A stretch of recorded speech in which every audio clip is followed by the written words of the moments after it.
Bom dia! Hoje é quinta-feira, 17 de março de 2022. Estamos aqui para mais um dia de meditação na Palavra de Deus, logo de manhã. Livro Segredo do Contentamento, finalzinho do capítulo 9. O contentamento de ser conforme a imagem de Cristo. Em seus maravilhosos ensaios, Não há gente sem importância, não há lugares sem importância, Francis Schaeffer reflete sobre o tema bíblico do serviço altruísta. Ele começa fazendo considerações sobre a vara de Moisés, que era um simples galho de madeiro, um cajado de pastor. Contudo, aquela vara se tornou o instrumento pelo qual Deus realizou maravilhas no Egito e libertou o seu povo da escravidão. A vara de Moisés se tornou uma serpente e engoliu as serpentes dos encantadores egípcios. Com a vara, Moisés feriu o Nilo e o Nilo se tornou sangue. Moisés estendeu sua vara e as pragas de rãs, piolhos, chuvas de pedras e gafanhotos vieram sobre o Egito. Quando os israelitas ficaram cercados entre o mar e o exército egípcio, Moisés levantou sua vara e Deus abriu uma rota de fuga para seu povo. Como um insignificante pedaço de madeira se tornou um instrumento de grande poder, Êxodo 4:20 nos dá a resposta. A vara de Moisés se tornou a vara de Deus, o bordão de Deus. Da mesma maneira, Deus usa pessoas insignificantes e com poucos dons para realizar sua obra no mundo, às vezes de maneira que afetam o curso da história. Porém, como disse Schaeffer, aquilo que sou eu precisa tornar-se o eu de Deus. Então poderei me tornar útil nas mãos dele. A Escritura enfatiza que muito pode vir do pouco se o pouco é consagrado a Deus. Não há gente pequena e gente grande no verdadeiro sentido espiritual, mas sim só gente consagrada e gente não consagrada. Do mesmo modo, não há função sem importância.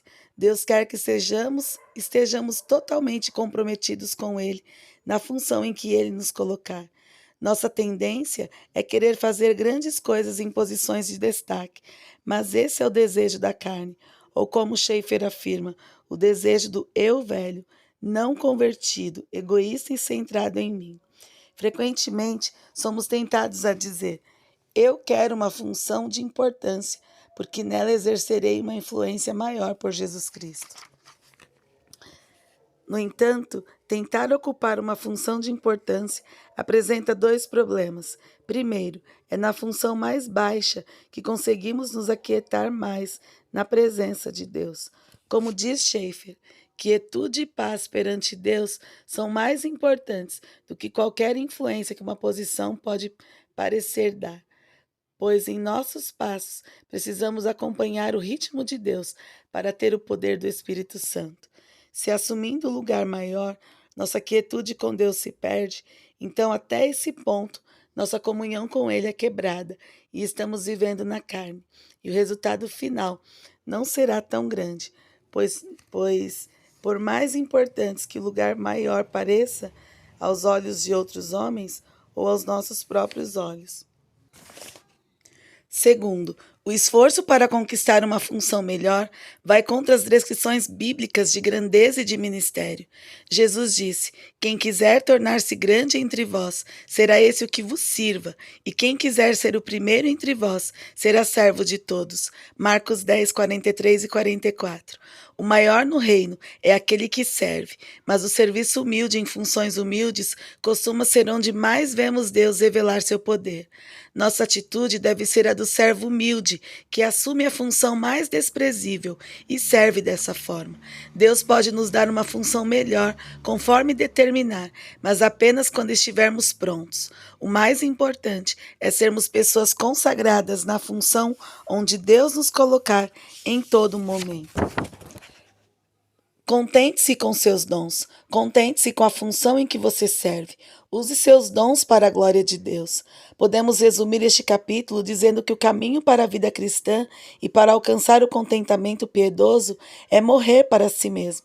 De fato, nosso maior inimigo é o nosso eu. Fomos criados para glorificar a Deus e viver para Ele.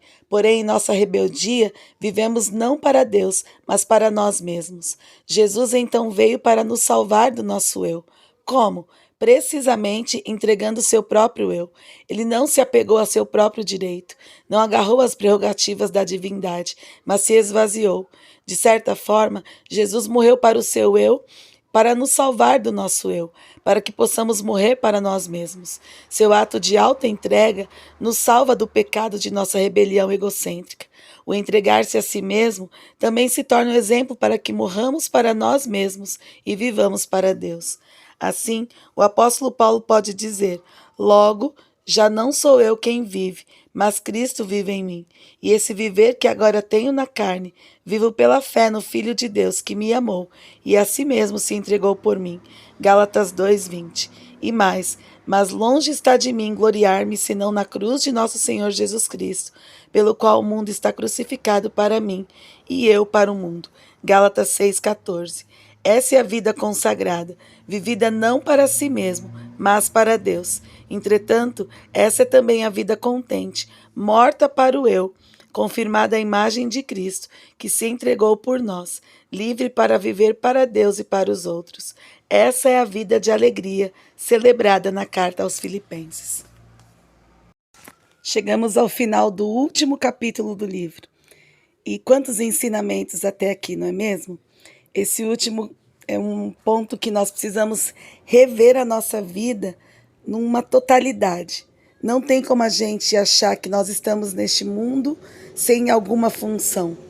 O Senhor, Ele quer abranger todas as áreas da nossa vida para que a gente consiga exercer o contentamento. Não tem como separar. Hoje eu vou me alegrar só comigo, sendo que eu tenho que me relacionar com as minhas pessoas que estão perto de mim, como minha família, no primeiro caso, meus filhos, meu marido, meus netos, meus cunhados, quem vive perto de mim, minha mãe, meu pai. Independentemente se eu frequento uma igreja, eu estou me relacionando com pessoas, quer sejam no trabalho, quer sejam no ambiente de escola, de faculdade, enfim, nós somos cercadas de situações. E para que a gente consiga finalizar e exercer esse contentamento, é importante eu estar bem em todas as áreas. Saber estar bem, na verdade, em todas as ocasiões. E por isso ele termina de uma forma tão brilhante, dizendo que nós precisamos entender que, independentemente de como eu sou, eu preciso me permitir ser usada pelo Senhor. Olha que coisa linda. Moisés, ele foi um homem que foi usado e ele se achava tão incapaz. E Deus o chamou e fez dele um grande líder ali com o povo hebreu. E usou um instrumento tão pequeno, um pau, uma vara, para ser também um instrumento grandioso na condução de tantas coisas que ele precisava fazer ali para cumprir a vontade do Senhor. E você?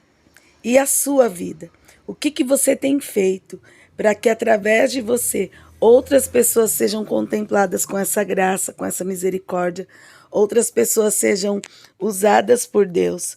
E o Senhor quer nos usar, nós mesmos, imperfeitos, infiéis, muitas vezes sem condições alguma, mas alguém que está vivendo e querendo, pelo menos, viver para glorificar a Deus. Ele pode nos usar, mesmo com as nossas fraquezas, com as nossas fragilidades, mesmo com o nosso jeito difícil de lidar muitas vezes, mas quando confessamos os nossos pecados e reconhecemos que somos pequenos mesmos, que somos logo nós, né? Logo eu, né? Um pecador, um pobre, aquela pessoa que precisa da graça de Deus, logo eu.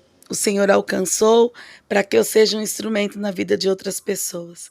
Que o Senhor nos ajude nesse dia a refletirmos que a nossa vida é um instrumento dele, pelo menos deve ser um instrumento. Eu preciso desse amor, eu preciso estar nos braços desse Deus, para que eu consiga entender a vontade dele sobre a minha vida.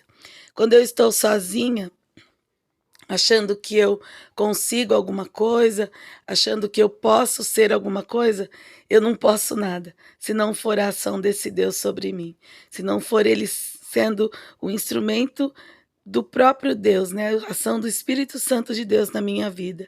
Eu não posso nada. É só Ele quem vai nos capacitar, é só Ele quem vai nos modificar, é só Ele quem vai nos transformar. Que o Senhor nos ajude a entendermos a sua palavra na vida como foi usada do William Barclay, de nos ensinar tanto, de que precisamos do Senhor o tempo todo. Amém, queridas? Vamos orar. Obrigada, Senhor, por esse livro. Te louvamos, Pai, porque através desses ensinamentos fomos abençoados, Pai, durante todo esse início de ano. Te louvamos porque o Senhor tem cuidado de nós, te louvamos porque o Senhor tem interesse na nossa vida e o Senhor quer nos usar da maneira com que o Senhor acha. O Senhor tem as suas maneiras, Deus, as suas ferramentas, o Senhor tem o seu jeitinho de falar conosco, de que sejamos instrumentos, canais de bênção, ó Deus, para cuidar de outras pessoas. E nós queremos tão somente dizer: eis-me aqui, Senhor, faça de nós a tua vontade, para que possamos continuar, ó Deus, sendo orientados e tão somente levando o teu amor para outras pessoas, para que sejam alcançadas pela mesma graça. Flui em nós, Senhor, e nos perdoa, porque muitas vezes dizemos não a ti. Muitas vezes nos omitimos, muitas vezes vivemos a nossa vida e deixamos de fazer aquilo que o Senhor quer de nós. Em nome de Jesus, abençoe as nossas vidas, nos dê um dia na tua presença, que possamos glorificar o teu nome em todo o tempo. Em nome de Jesus nós oramos. Amém. Amém, queridas. Deus abençoe o seu dia, que seja muito especial. Um grande beijo, fiquem com o Senhor. E até amanhã, se Ele nos permitir. Tchau.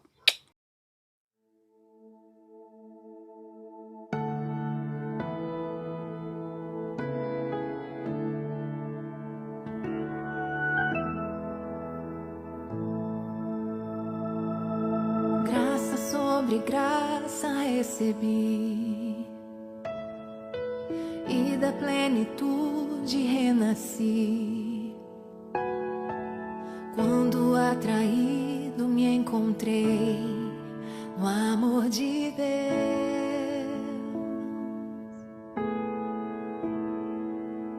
Vive poderosa salvação, luz que me alcançou na escuridão. Todo meu pecado se apagou no amor de Deus.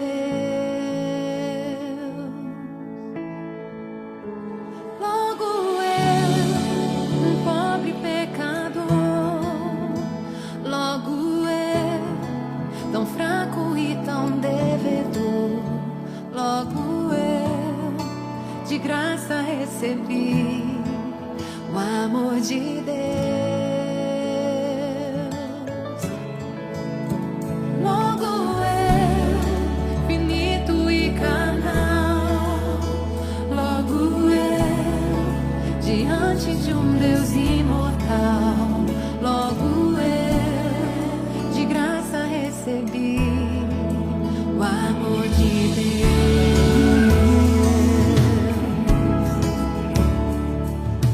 Graça sobre graça recebi, e da plenitude renasci. Quando atraído me encontrei no amor de Deus.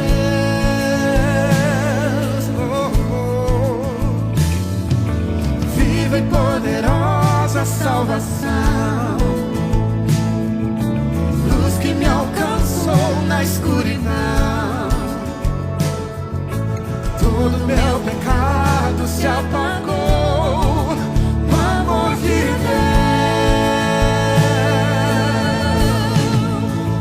Logo eu, um pobre pecador, logo eu, tão fraco e tão devedor, logo eu, de graça recebi o amor de Deus. O amor de Deus.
pobre pecador. Logo eu, tão fraco e tão devedor. Logo eu, de graça recebi o amor de Deus.